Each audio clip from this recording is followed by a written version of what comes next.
Hello, and welcome to our Mercurial Gems conversation today. Yeah. We wanted to delve into the topics of spirituality and talking about like the shadow versus light work, some of the red flags that can exist within the spiritual community, and find both healthy thinking and feeling within your spiritual practices and some of the layering that exists within that. We feel very passionate about this topic. We have both witnessed the spiritual community end up really mirroring some of the toxic like cult and religious sector issues that we've both had, like being raised in some of the church setting and having some like religion and having a past that's been anchored in religion And cults. and so both of us are spiritual practitioners, but have had to kind of weave through the webs of this. And I think it's something that can get really lost in translation, especially if you're new to like the awakening and spiritual journey. We wanted to unpack some of the things we've learned on our own path. Yeah, maybe help you avoid some things learned the hard way. Yes. Because we like learning the hard way. Yeah. Ooh, okay. So, yeah, where would you like to start off?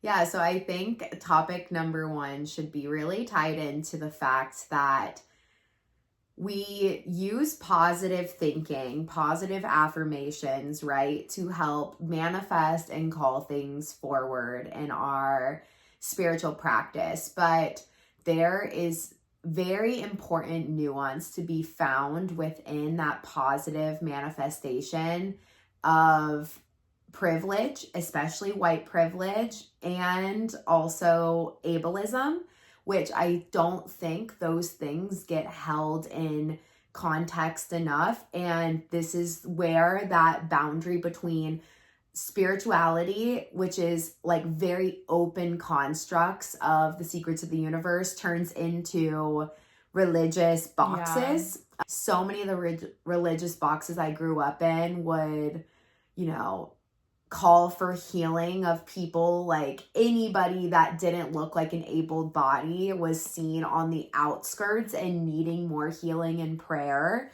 And then anybody who looked like majority of our church and functioned wouldn't be seen in that way. And that gets extremely alarming, red flag spirituality. So I think the biggest thing to unpack that is that what is happening to you and how you present is not always a giant cause and effect thing that you need to sort out. So when we start thinking that something bad is happening to you because you didn't do XYZ, we see it as a direct consequence, and we label something as bad really quickly in our life instead of like sitting with it. That's when I think we start falling into what can be some of the slippery slopes of spirituality. Yeah. So to tag on to what you're saying, I think the deconstruction pipeline to the Love and Light spirituality girly pipeline, and I'm not saying every Love and Light spirituality girly is like a problem at all. And I say girly in a very theys and gays and everyone in between way. But the pipeline is a very short one, because I think when you come out of a place of what Jen just described in the church and you're like dipping your toes in the water, like I think you guys are always going to be more susceptible to ending up in one of those more like, religious, spiritual boxes, or maybe even a little bit of a culty box. And I think the Love and Light side of things like feels like a good first step most of the time, because although I don't have the same kind of religious indoctrination that Jen had to live through, I have been a part of churches. I was a part of churches, multiple churches, for like 10 years of my life, so I do understand the culture behind the church. And I think it's an easy stepping stone into the spiritual side of things when you're given the lighter side of things, especially because in the church, like 9 times out of 10, anything spiritual that isn't just very God with a capital G focused is like bad and evil and dark. So like you just want to be like, no, no, no, I'm not touching any of that. And I think even just a term like shadow work can be really intimidating for someone fresh off the church. And that's said with empathy, like not judgment. I did it myself. Like I literally say all the time, I'm susceptible to joining cults. I'm a lot better in my 30s now. I think I have watched every cult documentary known to man, so I have a pretty good understanding of what makes it a cult and what just makes it a group. But and that was without the deep-seated indoctrination. So if you find yourself in any of the topics that we discussed today, I just want to go in gently and let you guys know that like it is not without judgment, but for your own personal awareness and understanding. So the 11 light girlies, I think, do tend to be like more appetizing for someone in the deconstruction process, because it feels like you can still hold on to like something good even though it's not God focused, and everything they're saying isn't wrong. It's just, I think where it goes wrong in that particular community is we only focus on the good. When you only focus on the good and you don't focus on the hard, I don't really believe in good and bad. I think everything's a spectrum and perspective, but like if something feels like a higher vibrational, more positive energy, I think it's way easier to lean into that. But we'll get into this as we go along. But there is a lot of importance of doing your shadow work, and that is not like working with demons. If you're new here, I promise. It's much more like journaling prompts for your inner self, which is like way lighter than I think what shadow work sounds like to a new person coming to the community. Yeah, I think your point is good to say that one of the reasons can be like being very scared of some of the heavier, darker, but I also think our world is, you know, seemingly heavier and more stressful and hard. So the positivity side of spirituality and being in mindsets with people that want to see the beauty and not get hung up is inherently a good quality. But I think what can happen is we can over cling to wanting everything to feel good, and then that starts falling into the hyper pleasure seeking side of our brain, where we are no longer digging into deeper context of our internal world and some of those things that maybe we don't want to look at, which can ultimately build like an ego driven existence. So you can, which is the opposite of spirituality. Yeah. So I see it as we all have a healthy layer of ego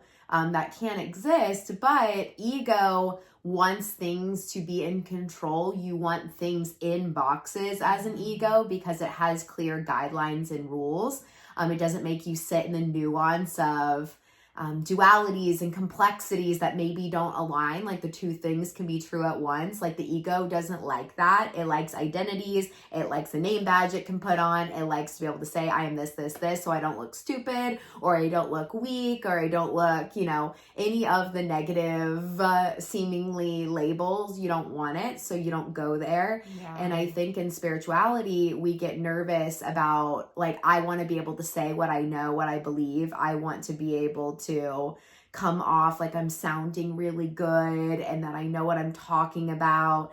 And within some of that, I think we can over grip to context that is missing like the full vastness of the human lived experience and the vastness of each of our soul's journey, that I believe is a bigger link of karma and past lives and the collective healing versus the individual healing. Like there's a lot of space to be held. Well, and magic is alchemy. And so like one thing I say all the time is like you can't expect something without giving something. And 9 times out of 10, whatever universal spirit you believe in, because there's many and it's a vast amount of vocabulary, but when spirit is trying to work with you and you are only trying to be like, oh, you know, I for example, like if you're manifesting something, right? Say you're trying to manifest $100,000, right? And you're like, I will run every day for this $100,000. Like, sure, like running's also good for you, and that's great, but that's like not the same kind of alchemy, like energetic exchange needed to create whatever you're manifesting. You have to be willing to like dive deeper. I think a really good kind of extreme example of this, because it was a big ask, so it asked for big energy, is when Jen and I first were working together on Senseful Wellness. We asked our guides to clear the path and clear the way for anything that's going to keep us from like finding success and what we feel very called to do in our lifetime. And with that, almost instantaneously, a couple weeks later, we are poly, and I ended up breaking up with, my partner ended up breaking up with me. And although like there was an opportunity for me to double down on that energy, it also was made like very abundantly clear through synchronicities and signs and all the ways my guides speak to me that this was like my alchemy moment of like, if I really want this life path that I'm asking for, then I'm going to have to like let go of this life path, because those two worlds just were not capable of combining. And so, through, even though technically I was the one being broken up with, like I still tried to take it with as much grace as I could. I tried not to meet it with like excess anger or anything like that. Like I think I held space for my feelings in a very healthy and like not numbing out or dissociating through it kind of way. But at the same time, I understood that whatever hard energies I was like expelling at that moment in time were going to be alchemized into a betterment. And I can say a whole year later that like I am living way more who I've wanted to be since like my early 20s than the last 8 years prior to this. In a year, I got my yoga teacher certification. I'm Reiki Master certified. I'm working on an EFT, like I'm working on a ton of different certifications. We're running this business in Asheville, which was like a wish. It was like an addendum part of the like initial ask of manifestation. And here we are a year later recording this from our house in Asheville. We both started this journey in Denver, Colorado. So it was hard, and it was like very shadowy. And although it was triggered by a breakup, like there were so many things I've worked on in the last 12 months that I would not have had the space, the energy, or the safety to work on if I didn't take that alchemy moment and accept it, that like things have to be hard sometimes. And it's not hard because we're doing something wrong. It's hard because we're doing something right, is like a motto in this house. Thank you, Glennon Doyle. Yeah, so V's bringing up like the give and exchange energy, and I think that is really true. I also think when it comes to manifestation, I think that's an important window to break down, because we really want something often in the material world. We want these comforts, but also there's a bigger alchemy at play than even just your own individual path. And it's not, all of us don't necessarily need $100,000. Like the answer to us all having what we're craving, which is emotional safety, I think that's the basis behind the financial. A lot of that could be, first, the system needs to crash so that we can all have space to do what we love. Like there can just be different cause and effect things than what we see. And I think if we focus so much on, why haven't I gotten my money yet? Maybe I need to be, giving more. Like, why has this not happened? And not that blessings can't come in and little miracles can't come in along the way. I think when you do choose the higher path, that's not necessarily the easiest, like you said, like not double downing on like an old thing that maybe is ready to release. An old cycle, an old pattern. Yeah, then you can also expect that things will come forward, like maybe in different ways than what you initially envision them to come in. When it comes to manifestation, I think we need to just remember that it doesn't always look like we think it's going to. It's a part of a bigger picture. And I think like the undertones of emotion is what matters, because emotionally, we want to feel a certain way, and we might need to practice embodying different emotions to actually get that external visibility of something different. But just because something heavy is happening in the external world, that doesn't mean that then there's been something wrong inward. Like, I have so much religion trauma around the like sin thinking, the guilt thinking that came with religion trauma, of constantly thinking I was doing something wrong and that I needed to nitpick it. And I can see that guilt and shame cycling into people that weren't even raised in religion but enter into like spiritual practices, and then all of a sudden like get really frustrated by their emotional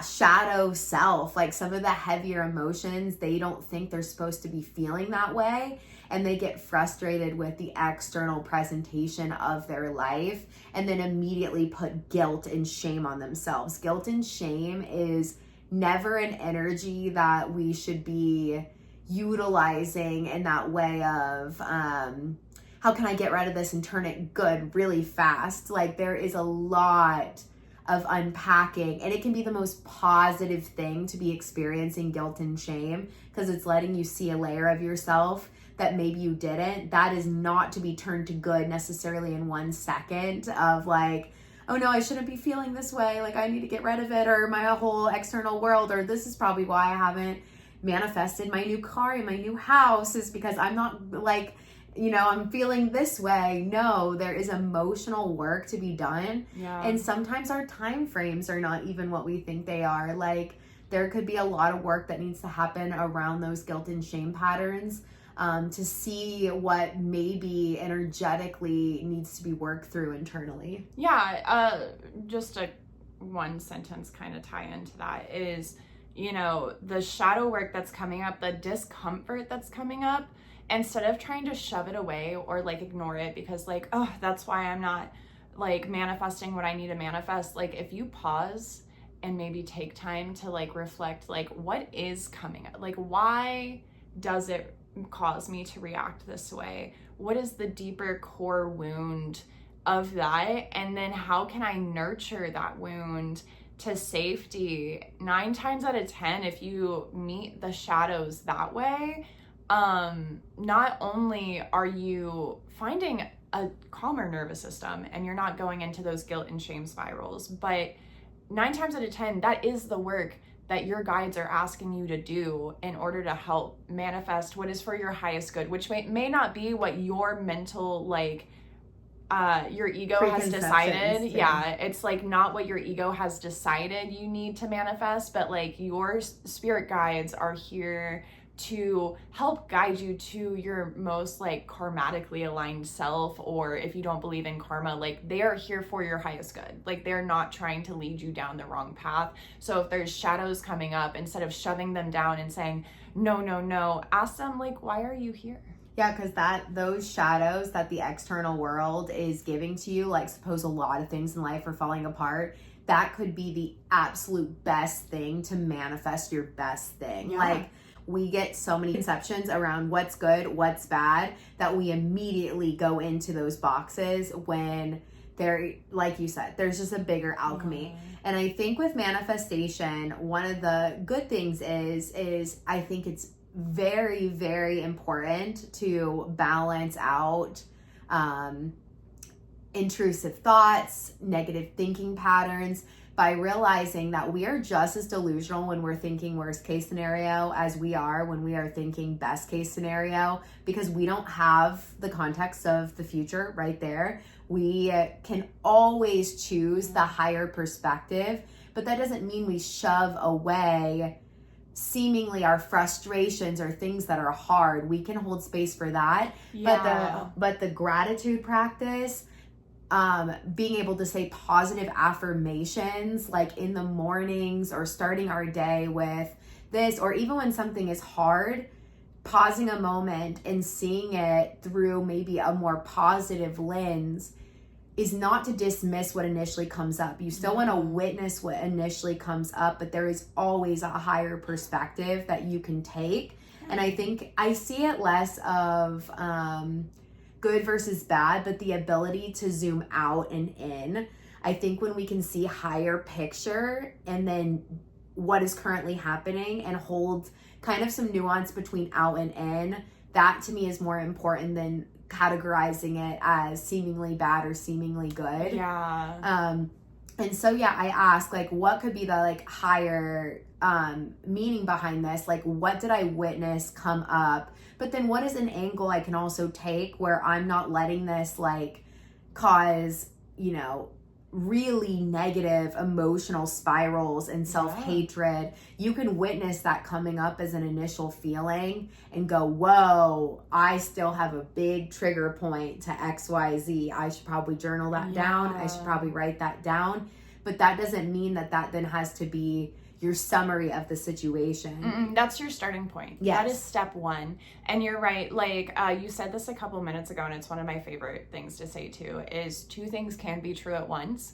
So there can be a shadow. You may need to like pause and take time with that shadow and hold space for why that shadow is coming up and why it's here and what at its core it's trying to teach you. But then from there, for example, if you're someone who is like highly socially anxious and you realize that this is actually just a shadow that keeps coming up, is like there's actually a deeper wound between like your social anxiety and maybe as a kid you didn't feel as confident. Maybe like when you popcorn read, you stuttered a little bit too much and then like everyone laughed at you, and from then on out you're like terrified of public speaking because like what if I stutter and everyone laughs? So then like you're taking a moment with that inner kid self that keeps popping up, right? And you're like, it's okay, buddy, like even if you do stutter, even if people do laugh, you know, like you give that shadow some love and acknowledgement. And then like step two, I think, does shift into positivity. Like it is back and forth. It's not sitting in the crap of it all. And it's also not just only sitting in the positivity. It's this like dance of balance between the two worlds. And like once you hold space for your shadow and give it some love,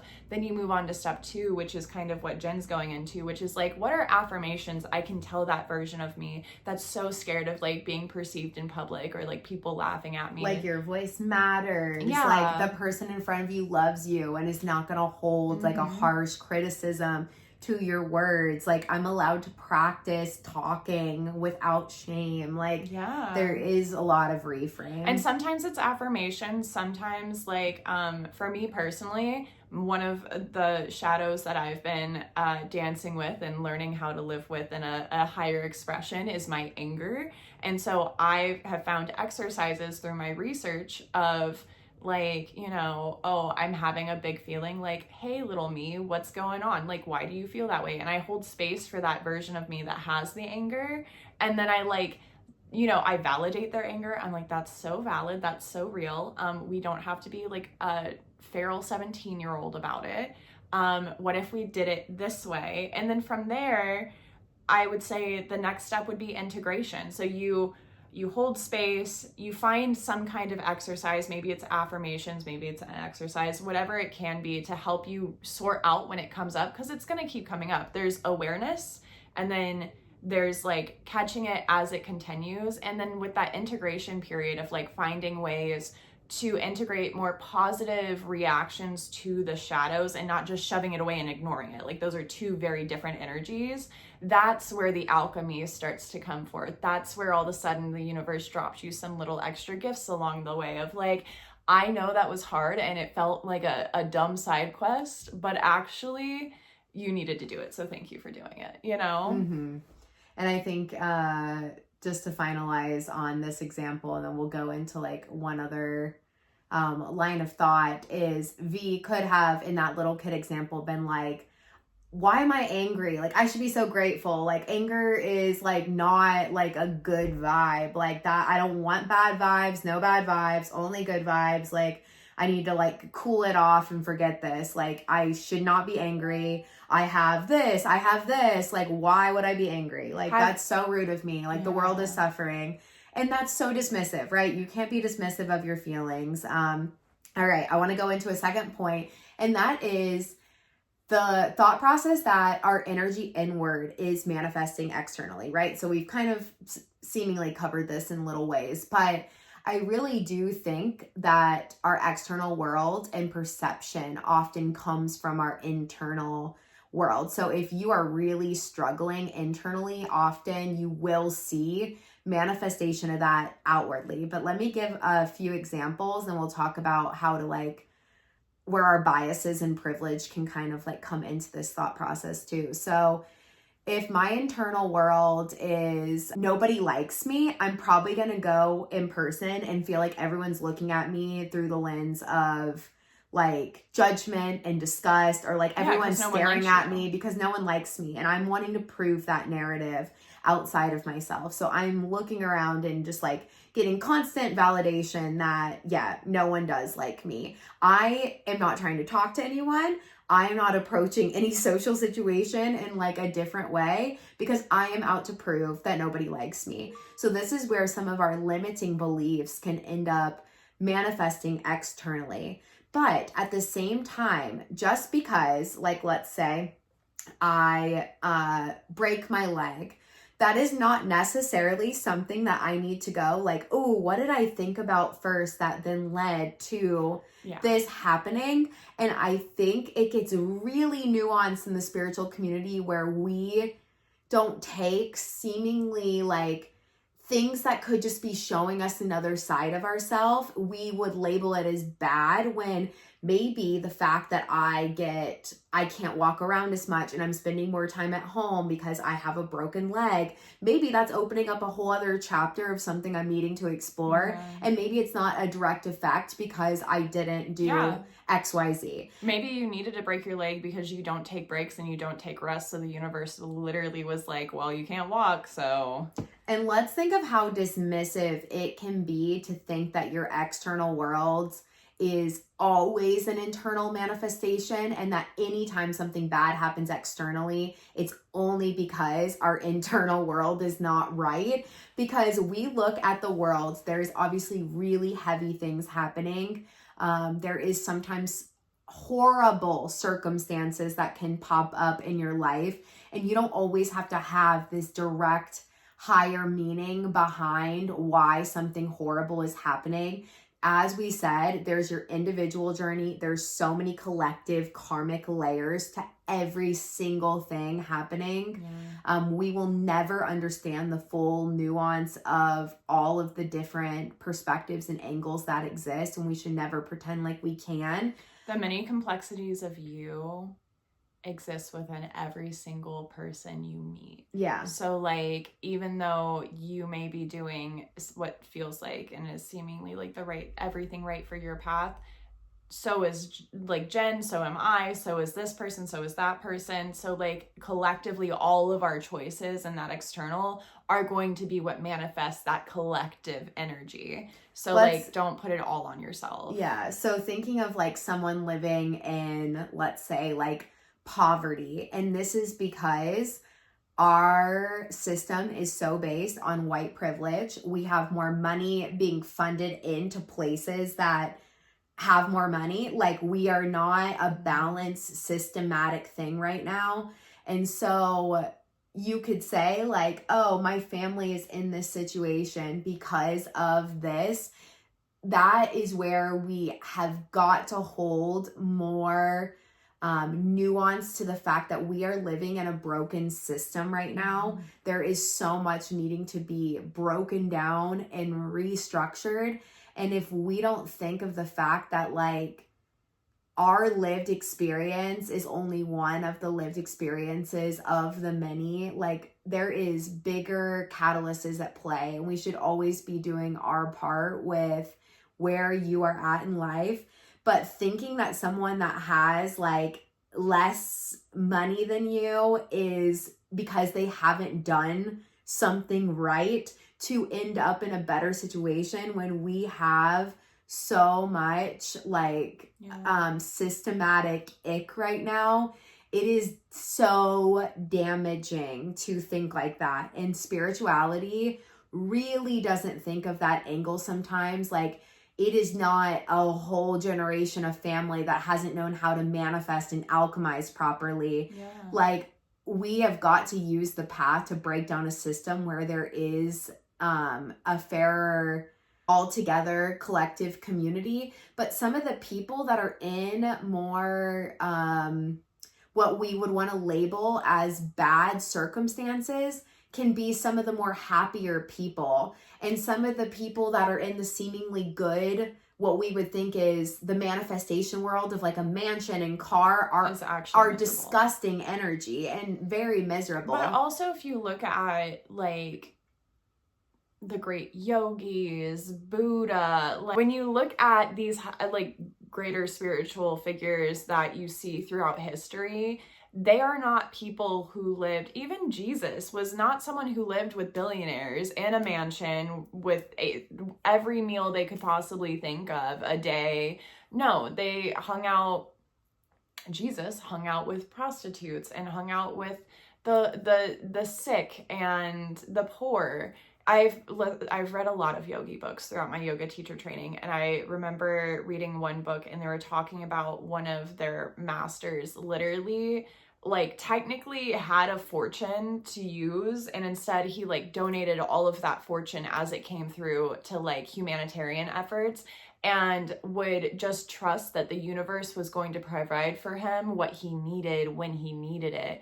And it worked out for him. And I'm not saying live your life that unhinged on like the edge of like I'll be provided for, but the point being is that exactly what Jen's saying is sometimes people with the least amount actually have the more spiritually fulfilled lives, even if they don't have a ton material, like capitalist, otherworldly stuff. Yeah, I think what's been helpful for me when it comes to manifestation is thinking about how I actually want to feel.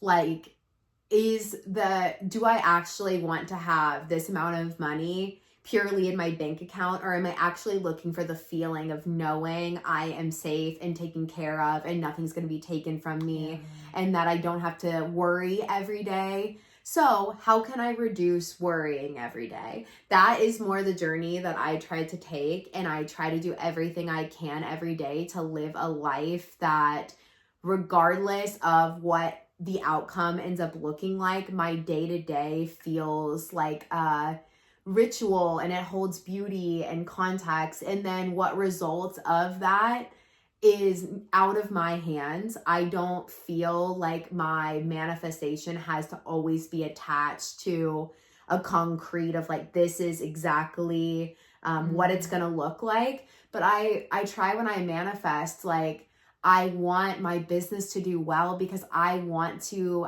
live a life where I'm getting to serve humanity a lot more and getting to share and teach people magic and blessings. And I want to be able to have enough resources that come in where I can spend more time doing that without feeling overwhelmed, or that I have to give a lot of my time into things that maybe are not as fulfilling. So I hope you can kind of see, like, there's obviously a lot of circumstantial stuff to figure out in your own path, but just remembering that if you are probably watching this, you're in a privileged position in some way, shape, or form. We are white and straight passing and like all these things that we can ride privilege wise. And that is something that we always have to remember. Like, if we are it's loving to acknowledge, like it really truly is loving to acknowledge, especially when honestly, like, people who clicked on this video versus clicking on someone of a different culture, like, that in itself might have been just because it feels easier to take in information from us. And that's something that's loving to acknowledge, is that, like, there are other people who are, like, far more immersed in these cultures. Like, I referenced yoga multiple times. I am an Irish immigrant, like, or descendant of Irish immigrants and living in America. Like, this is not my culture, but it's something that I'm immersing myself in, and it's teaching me things of my higher self, but it is not of my people. And so, like, we need to make sure that we acknowledge these things in all of our spiritual practices. That's just one example. If you live in America, you live on stolen land. It's loving. They have calculators now that if you type in your address, it'll tell you what tribe used to reside on your land. And maybe you know, go outside and acknowledge that to the land and the trees. And that can be so loving, because it's not just coming from a place of, I want to manifest a better reality. I want to live in my highest expression, but you're also giving love back into the universe, back into these cultures that have brought this to us. Because realistically speaking, especially if you are a white person, more likely than not, you're either like a descendant of Catholicism or Christianity. And so just taking up space in the spiritual space there's enough room for everybody, but it's so loving for us to take up space and acknowledge our lineage of where these practices are actually coming from that are not our blood lineage. Yeah, and that can be a part of alchemy, is realizing the layers that exist. And I think what you were even saying is just make sure you just constantly have checks and balances for your biases, your preconceived notions, your attachment to outcomes. These are just concepts that exist inside a lot of religions because it's pointing to a respect energy that I think really does need to be embodied.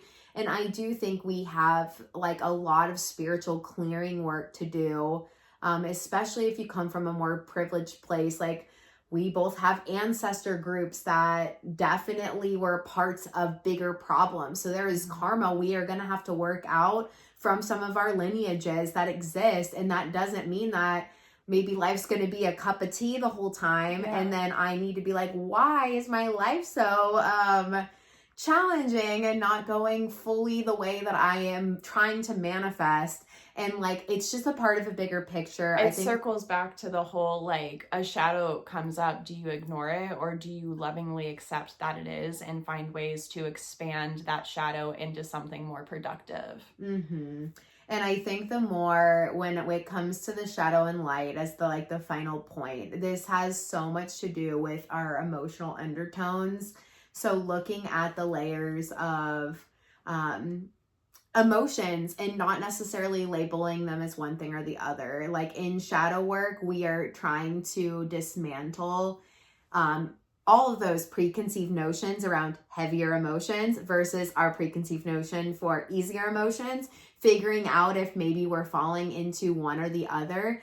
And I think what's so tricky about spirituality is we are walking a bridge, a middle ground, and we're kind of making sure that we are never falling into extremes, because extremes are often coming because we don't like holding the expansiveness of dualities. And in duality bias, like this is where I think even like strict gender norms have come into play. Like there is really two extreme biases, and you're having to hold that middle ground between big energies, which is uncomfortable compared to the comforts that can exist on either sides of spectrum. And I think that is ultimately what spirituality is it's a trust in the expansiveness, the mystery, and the bigger picture, and kind of finding balance between all of those dualities. I love that.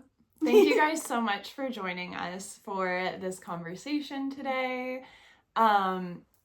If you've made it this far, if you could please interact with our video, like, share, subscribe, all the things that make the algorithm continue to show us to the right people. And if you're interested in any of the things that we offer or do, there are links below for you. Jen is a crazy good astrologer, and I am a tarot reader. We both do Reiki. We're both Reiki masters now. Check us out below if you like this interact. And as always, thank you for joining. Thank you. Bye. Bye.